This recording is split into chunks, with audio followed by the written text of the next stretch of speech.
যে ঠাকুর মজা এত টাকা নিয়ে কি করবে তো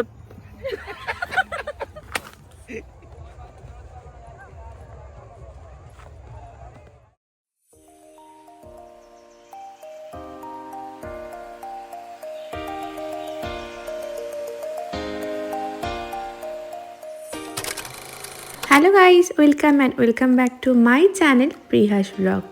আজ হচ্ছে সরস্বতী পুজো, আর এটাই হলো বিয়ের পর আমার আর হর্ষর প্রথম বাড়িতে সরস্বতী পুজো কাটানো। আমি তো রেডি হয়ে গেছি, সকাল সকাল স্নান করে শাড়ি পরে নিয়েছি। আর আজকে আবার 23শে জানুয়ারি, মানে নেতাজি সুভাষচন্দ্রের জন্মদিন, তাই আমাদের ক্লাবে পতাকা উত্তোলন হবে। তো সেই জন্য এখন চলে এলাম পতাকা উত্তোলন দেখতে।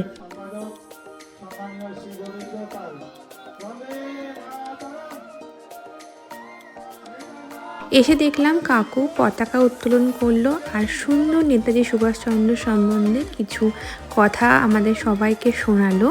আর তারপরেই লাড্ডু, পেন, বিস্কিট, চকলেট নিয়ে আমরা চলে এলাম বাড়িতে। এসে দেখলাম মা সব কিছু গুছিয়ে কমপ্লিট করে ফেলেছে। আমাদের 11টার সময় ঠাকুরমশাই আসার কথা ছিল, কিন্তু এখন প্রায় 12টা বাজে, এখনও ওনার কোনো দেখা নেই। জানি না কতক্ষণ লেট হবে, যদিও আজকের দিনে একটু লেট হবে, এটা খুব নর্মাল ব্যাপার।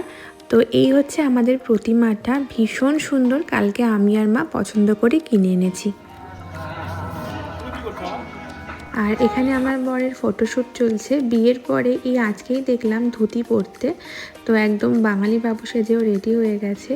আর এই হচ্ছে আমাদের বাগান, আর এইগুলো হচ্ছে শীতের ফুল। আমার বর যখন থাকে না, এই পুরোটা কিন্তু মেনটেন করে আমার শাশুড়ি মা। চলো এইবার দেখাই আমাদের কোথায় ভোগ রান্না হচ্ছে।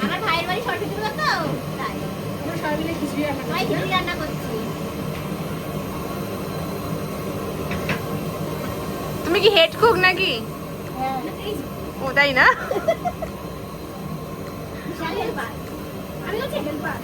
হেল্পার।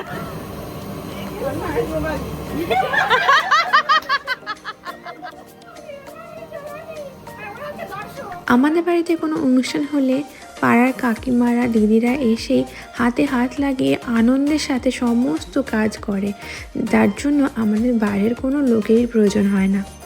এখন বাজে 12:30, ঠাকুরমশাই চলে এসেছে। বেশি দেরি হয়নি, ওই 1.5 ঘন্টার মতো। যাই হোক, পুজো এবার শুরু হলো।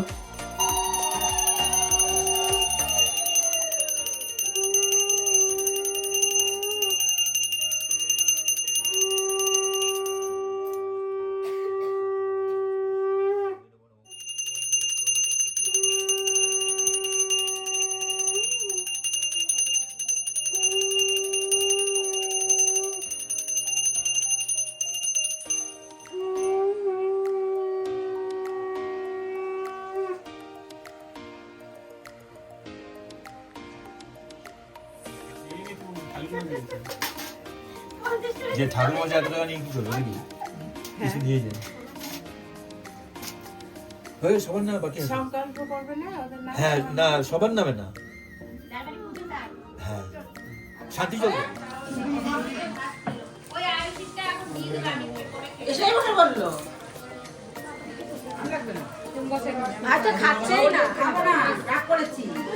পুজো শেষ হয়ে গেছে আর খাওয়া দাওয়া স্টার্ট হয়ে গেছে। আমাদের ওই বাড়িতেও পুজো হয়েছে, তো পুজো শেষ করে মার বাপিকে চলে আসতে বলেছিলাম এই বাড়িতে। তো মা বাপিও এসে গেছে, আর আমিও খেতে বসে গেছি, কারণ আমরা আবার একটু বাইরে ঘুরতে যাব, যেহেতু অনেক বছর পর সরস্বতী পুজো কাটাচ্ছি বাড়িতে, তো ঘোরা তো বানতে হয় না। 80 টাকা তো বাঁচালাম। আমার চাকরি করার কিছু তো লাভ নেই। একদম একদম, এত কষ্ট করে এত কষ্ট করে পড়াশোনা করে তার দাম রাখতে হবে না। এবার আমরা চলে এলাম খুব ফেমাস একটা জায়গা, রানাঘাটের চাপড়া, যেখানে ফুলের চাষ হয়। কিন্তু আশা নিয়ে যা ট্রাভেল গেছে আমাদের, কারণ প্রায় 1-1.5 ঘন্টা ধরে প্রচণ্ড জ্যাম, তারপরে অবশেষে পৌঁছালাম। এসে তো দেখছি সমস্ত ফুল নষ্ট হয়ে গেছে, ফুল তোলা হয়ে গেছে, সেরকমভাবে কিছু দেখতে পাচ্ছি না, শুধুমাত্র লোকজন ছাড়া। পুরো একদম দারুণ লাগছে গো।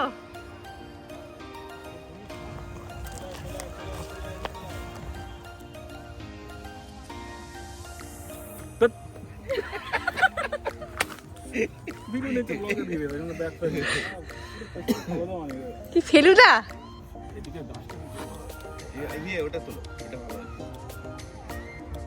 বসে পড়েছে মালটা।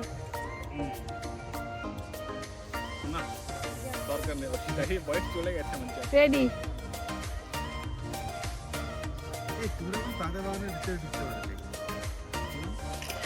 একটু সাইড ঘোরো, এদিকে সাইড ঘোরো, বডিটা সাথে। হ্যাঁ, একটু মুখটা আমার দিকে ঘোরাও। তো আমার বর তো খুব সুন্দর ছবি তোলে, আমি তো ভীষণ ইমপ্রেসড।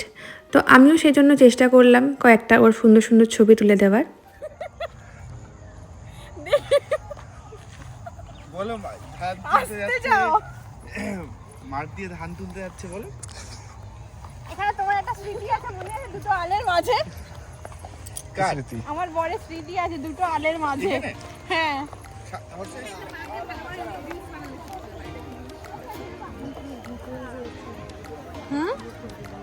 হ্যাঁ, যেমন পম জারবেরা মনে হচ্ছে তো না, পম জারবেরা তো এরকম হয় না, জারবেরার টানটিগুলো তো অন্যরকম হয়।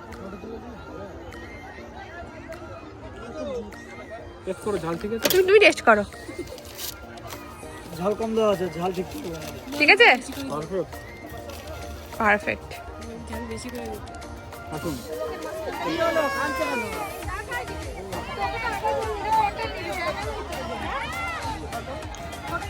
চলো,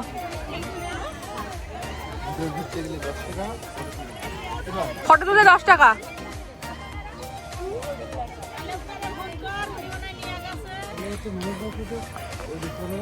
দেখি, এই যে ফুল চোর, এই যে ফুল চোর আমাদের।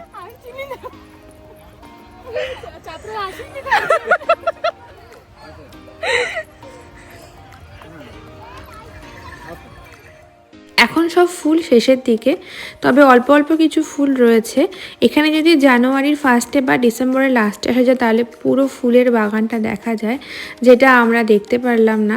শুধু এই আলের পাশ দিয়ে হেঁটে চলেছি, যেটা ভীষণ রিস্কি আর খুব অসমান রাস্তা ছিল। আমি তো বারবার করে হোঁচট খাচ্ছিলাম। তবে এই সরস্বতী পুজোতে কিন্তু ভালোই ওখানকার চাষিরা ব্যবসা করে নিয়েছে, কারণ ফুলের বাগানের মধ্যে ঢুকে ছবি তুললে 10 টাকা করে নিচ্ছিল। আর তারপরে দেখলাম এই অদ্ভুত একটা মানুষকে। নর্মালি মেয়েরা ফুলের ফ্লাওয়ার ক্রাউনগুলো পরে, এখানে একজন ভদ্রলোককে দেখলাম যিনি মাথায় ক্রাউন পরে যাচ্ছে। তো যেটা দেখে আমার ভীষণ অদ্ভুত লেগেছে।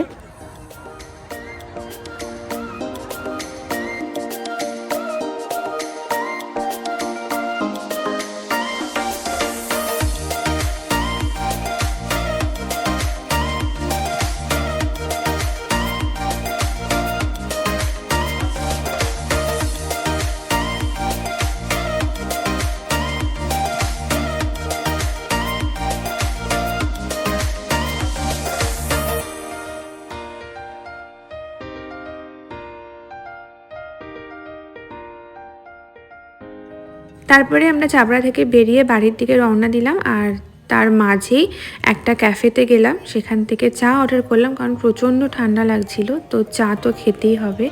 আর দুটো স্টার্টার অর্ডার করেছি, একটা ফিশ ফিঙ্গার আর একটা চিকেনের সামথিং কিছু, যেটা আমার এখন মনে নেই।